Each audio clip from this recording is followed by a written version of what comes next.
In this video, we are going to have a short tutorial on the introduction to basic organic chemistry. Don't forget to subscribe after watching so that you can receive every update from this channel. So first, what are organic compounds? So organic compounds are compounds which contain carbon and it has properties of combustion. So every compound that has carbon and has properties of combustion is what we call an organic compound. And organic chemistry studies all organic compounds. So the study of organic compounds is what we call organic chemistry. In this video, we're going to have a short tutorial, just a short video of an introductory organic chemistry. Then we continue in the next videos. Don't forget to subscribe. So organic compounds can be classified into two main groups. A compound can be an open chain compound, that is an acyclic compound, or a closed chain compound, or a ring form. So when we say an open chain compound, these types of compounds contains an open chain of carbon atoms which may be branched or straight. So an open chain compound can be branched or unbranched. The open chain compounds, as we said earlier, can also be called an aliphatic compounds, and they can be grouped into either a straight chain compound or a branch chain compound. So a straight chain compounds are organic compounds in which the carbon atoms are connected in series from one to the other. So like this compound, butane, this carbon is bonded to this one, to this one, to this one in series. This is an acyclic compound, but it's a straight chain compound.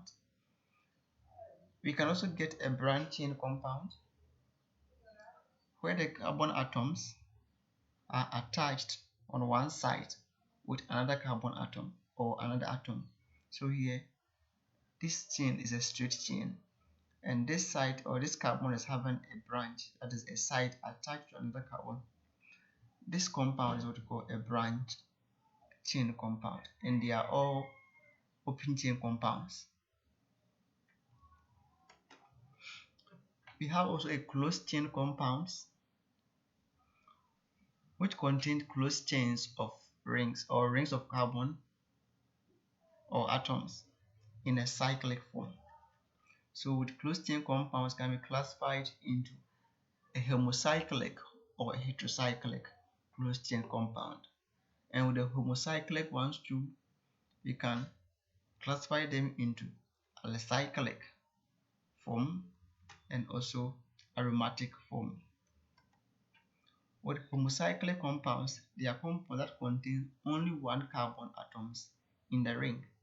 So they have only one carbon atom in the ring, and they can be classified into either an alicyclic compound or an aromatic compound. With the alicyclic compounds, they contain a ring of 3 or more carbon atoms. So they have 3 or more carbon atoms in the ring system.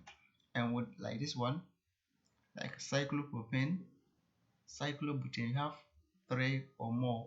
They form a ring structure. This is a homocyclic ring, but precisely it is an alicyclic compound. With aromatic compounds, their compounds contain at least 1 or more benzene rings. So these compounds are all aromatic compounds, and they form part of an open chain or a closed chain organic compounds. So toluene, phenols, and nitrobenzene are all examples of aromatic compounds. Also, we have heterocyclic, like this one, naphthalene and anthracene are all examples of aromatic compounds. We also have heterocyclic compounds which has different atoms in the ring. So those compounds in which the ring consists of more than one kind of atom are called heterocyclic. With the homocyclic, as we looked earlier, we have only one atom in the ring, being carbon. But with the heterocyclic ones, we have two or more active atoms in the ring system. Taking pyrimidines like this, a furan, a pyrrole, and a thiophene, these are all heterocyclic compounds because they have more than one atoms in the ring system. This one has nitrogen and carbon, oxygen and carbon, nitrogen and carbon, and sulfur and carbon. So we have two different atoms in the ring system. That makes them to be called heterocyclic compounds. Thanks for watching. These are just introductory to organic chemistry. Kindly subscribe as we progress with other organic compounds in the next videos. Thank you.